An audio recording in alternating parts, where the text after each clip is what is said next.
Now it's time to generate the second part of LEF file, that is the cell descriptive part. So this involves first generating GDS file for each cell in the design library, namely DICD in my case. Then open the design library in the abstract tool and then reattach this new technology library that we created in the previous step to this DICD library again. And then import the GDS file that we have exported from our design library using this Virtuoso, and then perform some steps to create the abstract view for each of the cells in the DICD. And once these abstract views are generated, then we can export the cell descriptive part of LEF file. So as a first step, we first export the GDS file from Virtuoso tool. Now click on this file, export, and then select stream. You browse to library and then select your design library. In my case it is DICD, and I'm going to select the D flip-flop and then the layout. Okay, and under this technology library, select your original technology library, which is GPDK 180, and now click on this show options, and then under the geometry tab select flatten P cells option. So now once these settings are done, you are ready to generate the GDS file for your D flip-flop. So you need to repeat the same process by selecting each individual cells of your library and then doing this process again and again till all the cells in your library is being converted into .gds file. So let me do it for D flip-flop. Okay, so just ignore this particular warning and click no, and that completes the exporting process. Now that I have generated the GDS file for all the cells in the design library DICD, and now it's time to invoke the abstract tool. Under this terminal, type abstract with exclamatory and then click enter.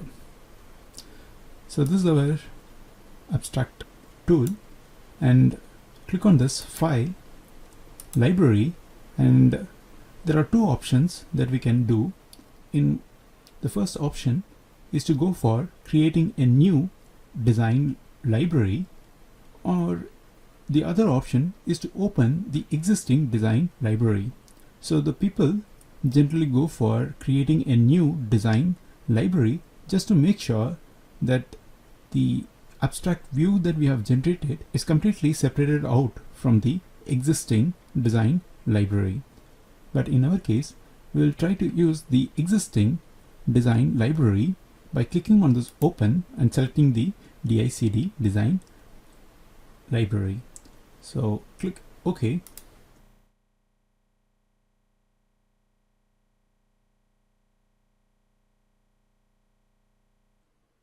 And the next thing is to make sure that the design directory is still attached to our new technology library. So to ensure, we will just click on File, Library, Attach Technology, and select our newly created technology library and click OK. So now it's time to import all the GDS file that we have generated out of this Virtuoso tool.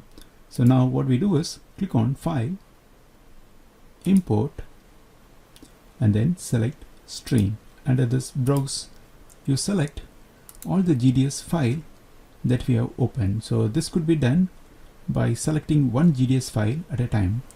So just again click again, select, click again, select, click again, and select.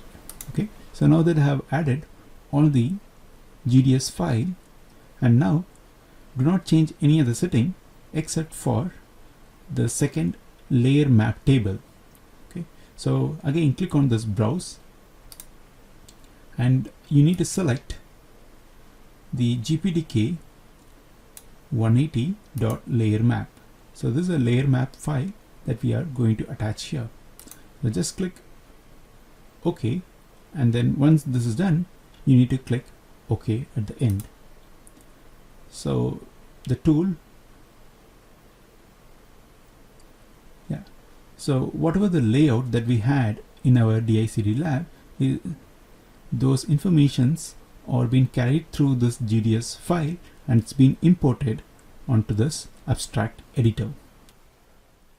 Now that we have created an environment for the generation of LEF file, and we are ready to perform the following extraction procedure to create an abstract view of all the cells in the design library.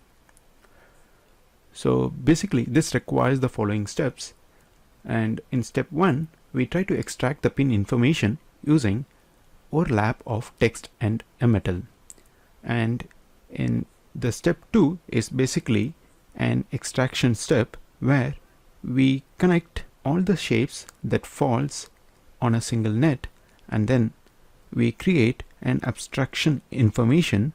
In step 3 we try to combine the information from the above steps and generate blockages, and that is nothing but the creation of abstract view. And once the abstract view is generated, now we have to verify whether all the cells are properly constructed by calling a target place and route tool and then perform the verification. Note, each of these steps basically requires some settings to properly extract the information. We go through each of these steps and understand why we use them along with the extraction flow. So now let us initiate the first step by selecting all the cells using the Shift key and then clicking on this pins button. So now we have to specify certain settings in these particular option, but we know that we have already used pins in our layout, and due to that we no need to specify this particular field right now. And for the fields of power and ground pins, the regular expression would suffice our requirement. And now under the clock pin, we know that the clock signal that we have used in our D flip-flop has a name as CK. So that same name is being reflected under this clock pin names. And as far as the output pin names are concerned, we know that the combo logic had the pin name as Y, so I specify that, and the sequential element, that is nothing but the D flip-flop, had two output pins whose names were Q and then QN, so I specify those pin names as well. The next thing is, under boundary we have a field named as using geometry on layers. So here we have to make sure that the layers that you want abstract tool to use for generating the boundary box are set correctly, and then we have to specify the adjust by boundary appropriately to basically extract the boundary of each cell. In order to specify these fields, we look back into our slide, a template, and then we will try to understand how we can define this field and the adjust by boundary field. As you could see from the layout view, there are different layers that are used to build this inverter layout, but we want a specific layer that would help us to extract this boundary information from this layout. And one more thing is, we cannot use a PR boundary layer to define the boundary of this particular inverter layout. As you would have observed that this layer name, that is the PR boundary name, was not available in the list of using geometry on layers field. So that is the reason why we cannot use the PR boundary layer to extract the boundary information of this particular cell. So now the question is, how do we use other layers to extract this boundary information that is defined by the PR boundary. So the better option is to go with metal 1. To appreciate this choice for extracting the boundary information is that you can see that the metal 1 layer that we have for VDD and the ground, okay, basically have a common extension with respect to all 4 sides of this PR boundary, which is basically 0.6 micron towards the bottom, towards the left, and similarly 0.6 micrometer towards the top and towards the right side. So we have this 0.6 extension for this metal 1 that is used for our VDD and ground pins. So let us try to reflect these settings back to our boundary tab. So we will try to remove all other layers that are not required for extracting the boundary except for metal 1. Okay, and as I said before, this metal 1 layer that we have used for VDD and ground basically extends 0.6 micrometer away from the 4 sides of the PR boundary. So we have to specify those values in terms of minus 0.6 and on the left, and minus 0.6 on the right, and minus 0.6 on the top, and minus 0.6 on the bottom. So you could be able to see that this metal 1 is the layer that we are going to use to extract the boundary information of the cell, and all of the cells have this common extension from the metal 1 layer with respect to their boundaries. So with this we can click on run. So you could be able to see some warning information, but you can clearly ignore these warnings. So the next thing is we have to click on this extract step. Okay, so under this extract step we are going to extract the signals that are routed in the metal layers and also the power supply that we have routed using metal 1 layers. So we are not going to modify anything here. It's just the extraction of the signal nets that we are going to extract here. Okay, so with the default settings we can click on this run. So that completes the extraction of all the pin names that we have used inside the layout. Okay, so you could be able to see that it has extracted all the pin names that we have defined in our NAND gate, and similarly for NOR gate and even for inverter and D flip-flop. So it has extracted all the IO pins along with VDD and ground. Next is the abstract step. Okay, so in this step we need to specify the width of the power supply lines and define the layers that are used for creating the blockages. And during the execution of this particular step, we create the obstruction information based on the blockage settings, and then this obstruction information is combined with the results obtained from the pin and extract step to generate the abstract view of the cell.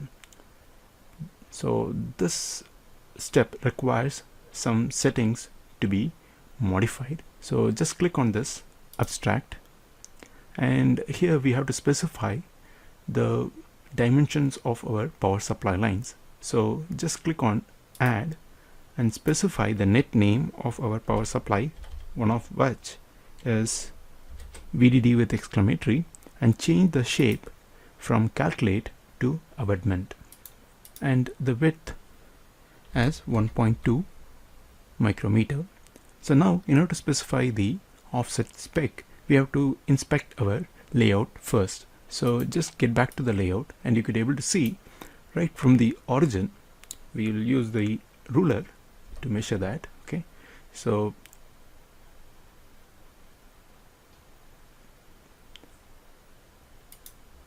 right from this origin I'm just going to measure the lowermost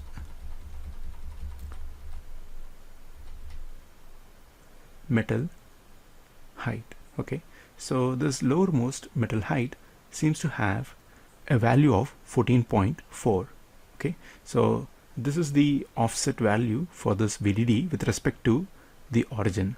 And similarly we also have to specify the offset value of this ground with respect to the origin. And as you could guess, right from the origin, the ground pin is offsetted in the negative direction by 0.6 micron. Okay, so for with respect to the ground metal, I have to specify the offset to be minus 0.6, and with respect to the VDD metal line, I have to specify the offset value to be 14.4. okay, so coming back here, the offset value for VDD is going to be 14.4 micron, and click again add and specify the ground with exclamatory and change the shape to be abutment. And again, the width stays common to both VDD and ground, whereas the offset is 0.06 in the negative direction. Okay, so this abutment is something that we have already discussed, that when we try to put two standard cells side by side, there are certain layers that actually merge and which supposed to be common to all the cells. The next thing is, under blockage tab, we have to specify certain settings. Since we have used only metal 1 and metal 2 for routing the signals, we will eliminate all other layers except those that are used in the standard cell. So this helps us to instruct the tool to provide the abstraction for metal 1, metal 2 and via 1. Okay, so except those three layers, we can eliminate all other layers from the list. So just click on delete and that removes. Okay, so we are going to have only these three layers to create the abstraction information for the standard cells that we have in our design library. Okay, and finally, under this site tab, we have to specify the site name to be core. Since all the cells in our library belongs to the same category, means that all the cells are core cells, which are basically the logical cells, and they generally have the same general characteristics like same height. So we are actually grouping all of these cells under the common site name named as core. In case if you have an IO cell in your library, then you might have to provide a different site name for those cells. And there are also cases where some of the complex cells are basically built with height which is double the height of the normal core cell height. Okay, so which could be a 13 micron height. So then those cells could be, even though they belong to logical cell, we group them under a different name by providing something similar to core 2 or some kind of name. Okay, so I hope that you got the intention of providing this site name. Okay, so we are actually grouping all the cells under a common site name named as core. Okay, so just click on run. We have to verify whether the abstract view that we have generated in the last step, that is under this particular step, satisfies the requirement of the place and routing tool. So in our lab, the place and routing tool that we use is encounter. Okay, so just click on this verify, and under the target tab, set the target system selection to point to encounter. Okay, and then change the routing engine from nano route to W route. So just click on run.